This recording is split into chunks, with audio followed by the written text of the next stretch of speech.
Looking like a strange mix between a woolly rhinoceros and a modern-day rhinoceros, Sinotherium is certainly an interesting, unique rhinoceros species, and as such we're building a unique habitat for them. I'm going to preface this right now, which I probably shouldn't, and say, I don't know if I'm a giant fan of this habitat, and we might improve it later. Because I definitely was working with circles, which I'm not as good at doing, and trying to make an ovular, I want to say modern enclosure, but honestly it kind of ends up looking almost like Cold War era architecture. So I don't really know if it's what we wanted, but making this oval here. Sinotherium's a species that probably a lot of people don't know too much about. It's not very popular as a species. The name means Chinese beast, and it's from the Elasmotherium family. So very similar taxonomological relations to the woolly rhinoceros, and they're very similar to them. And you can kind of see this in their morphology, where they have their horn more on the top of their forehead instead of in the more nasal area. They are from China, Mongolia, and Kazakhstan, and they're from the Miocene, so they're the oldest, or one of the older mammal species that are large. So one of the first larger mammals. So this is how the structure looks, and you can be like, well, it's kind of looking like you can't see into it, and you're right, until I rotate it. That's kind of the funky part, is I just decide to rotate everything here. But I like it, kind of hate it. It certainly was interesting. I've definitely improved my building skills. You're going to see that for our first dinosaur. I knew I had to, after this enclosure, I had to really make a very interesting enclosure for the dinosaurs. So that will be coming up in the future. We're also building a research facility as part of this habitat, and I think that's going to be very interesting. And we're also going to create the backstage area of them in the research facility, because the Zoopedia keeps saying stuff like, it won't tell me more about the species unless I have research. The problem is that I can't research. So I don't know why it's not working, but that might just be a problem with the game. There may not be that information in the game. I don't know. Let me know if you know more about Prehistoric Kingdom. It certainly would be nice to have more things like that, because information is always helpful, especially for me. I'm kind of a newbie when it comes to, I don't know if I'd say a newbie necessarily, but just it's not my complete area of expertise, even though I wouldn't say animals even are my area of expertise. They're not technically, if we're going to go very much on the, I am not academically trained in wildlife. It's more of a hobby. Professionally, I would be more able to speak on what implants you can put in your body, but not important to the rest of this video. So I tried to make some 2-layered structures here, and I think this building works pretty well. Hopefully the next building over doesn't clash too much with it, because there will be another building coming. I've definitely found some issues with making the pieces with the different textures, because sometimes it just decides that it wants to put different textures on it than the ones that I put myself. But we're just doing a flower pot here to we're trying to make this a little bit more interesting, like a patio area for our staff maybe, and then putting some windows in, trying to make this look somewhat modern. And I don't think I end up going with that glass. Maybe I do. I'm definitely trying to base it off of a few structures that I've seen in real life around me, and definitely enjoying this build. I think it's I love building in Prehistoric Kingdom. There's definitely a few things that could some work. It is an early access game. There's definitely some concerns that because it's early access, that Jurassic World Evolution 3 is going to just kill it. Because Jurassic World Evolution 3 is going to be able to do whatever Prehistoric Kingdom does, and then have a more polished product in the end, most likely. Because scaling's coming to Jurassic World Evolution, babies are coming to Jurassic World Evolution. The thing that Prehistoric Kingdom will have over Jurassic World Evolution is the more accurate dinosaur models. So that's one thing that I think will still be important for a lot of people who really like dinosaurs. but I think this conversation kind of needs to be had because I've heard a lot that people are afraid that it's going to become obsolete, and I don't think so, but I understand that fear. Trying to use these metal beams was certainly interesting. I'm definitely trying to draw from modern pachyderm houses, but I think I end up making it look pretty good. And then we get this habitat barrier in. We're going to create a nice little viewing area. And as for inspiration for the structure, I will definitely say it was probably, or not structure, but the biome that it's in. I was going off of more grubland habitats, which I think looks pretty good.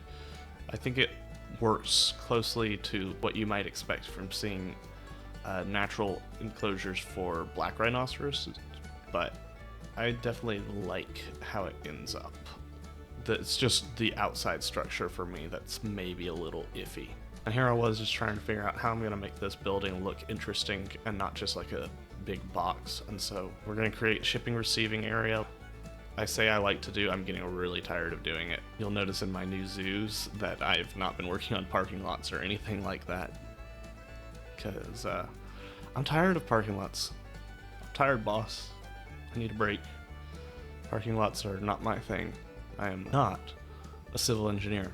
Making a fence out here so that when the staff do go onto the patio, they don't just fall off, because staff are dumb. People are dumb. You never know when someone's going to go completely crazy. But I really like this kind of staff area. I think it works pretty well. We gotta build this roof and figure out exactly what I want to do with it. And I don't remember if I kept with this. I think so. It's kind of looking decent. I probably could use some more details to the walls. We are going to retexture a lot of things. I thought about putting a garden up there, but I don't think it was going to be useful. So I just created a garden there to be part of the shipping and receiving area. Don't know how useful that actually will be, but I kind of like it. At first I tried to just retexture a lot of the stuff that was in it, or recolor a lot of the base stuff, but I decided to just go with what we were going to have. Gosh, can't speak right now. Oh, here we go. We're going to use the in-game textures on the pieces. I wanted to create this tile structure on the top so that it really looks like a patio, so staff can come up there and just take a break is the idea. And then this main tower, I want to say I changed the roof because honestly the glass is not doing it for me looking at it now. But we're going for this red breeze block, and then on the back shipping and receiving area we're using the corrugated metal, which I think is pretty par for the course for what you'd expect in a warehouse area almost. Then using some paneling, some stone paneling here for the more guest forward side, because you always want more for your guests to have an interesting viewing experience. Along here we're using that same painted breeze block, and you can see where the textures have reset themselves, and this is going to be a continual problem. Certainly looks like I locked out to try and fix it. I think I'm going to even keep that in. I don't have much time to edit, honestly, so sorry if this feels rushed. It kind of is. I was going to do a Planet Zoo video and unfortunately did not have time for it because I'm off to Michigan this afternoon, or tonight. We will have a zoo tours video coming out, so I'm definitely very excited about that. Alright, so now we're going to finish the exhibit area, and I think we're pretty... Now we're going to start working in the shrubby vegetation area, and we are going to mix in this dirt. We'll use some grass and then create these dirt paths. I really like creating these dirt paths because they really make it look more interesting, and we want to tone down the grass. I'm definitely using the texture brushes a lot in this zoo because I think it works really well for just what species. You can make a really nice looking habitat really quickly, and so I don't have to worry about having more crazily planted structures, and so it saves time and I can get more done quickly. I do start with the dinosaur enclosures. I am starting to make more interesting plant structures, just mixing in different plants from different biomes that the dinosaur can live in. So I think that's cool. you'll have to let me know what you think about that once we actually get that habitat speed build done. Or you could always go and watch me live on YouTube or Twitch. I would highly suggest you watch me on Twitch because that has more interactions that I'm able to do because I got monetized on Twitch. And so, yes, you will have to deal with ads on Twitch, but you do support me by doing so. And so if you would like to do that, that is incredibly helpful. Kind of creating the viewing structure here. I really like this viewing structure. It's pretty simple, but I feel like it looks pretty modern. It looks nice. Here you can see me just making these fit together pretty nicely. And here we go with creating the top of it. I'm trying to remember exactly what we did for the roof, because I know it's more modern looking, but I don't exactly remember. And once we get that base structure, we can of course make a slightly easier version to put in there. And then here we go with the roof, and we're gonna make it, I imagine that we make it a little bit more interesting than that roof, but I don't remember exactly. So here we are just placing this guest barrier, and then of course got to rotate everything to the correct order, and unfortunately of course have to do things at an angle, so trying to figure out how to make that look good is really tough. I really hate doing those, but then we're gonna just place some more modern-esque habitat in education signs. Gosh, can't speak today, so sorry. And I don't have time to edit it out, but you get to learn a little bit more about my chaotic mind, I guess. Hope you wanted to learn more about that. Putting a few rock structures in here just to make it look a little bit more modern, because again, we're kind of looking at like some Cold War architecture, brutalist, where we want a little bit more of a futuristic feel rather than brutalistic feel, if that makes sense at all, and those rocks make it look more interesting. Definitely I need to get better at using rock barriers, because now that I'm thinking about it, with Biopark Valencia they use that a lot.